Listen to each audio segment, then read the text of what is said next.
for example, I was in the house of a nurse, and the compressor did go. So it was kind of a perfect example.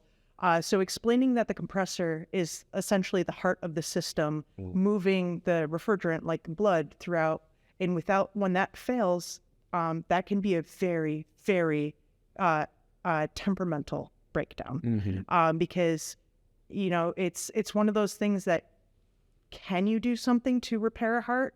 Yeah, but we're involving other risks. Yeah. You know, so using tons of metaphors is like something that I love. I love learning new metaphors that other technicians use to explain parts.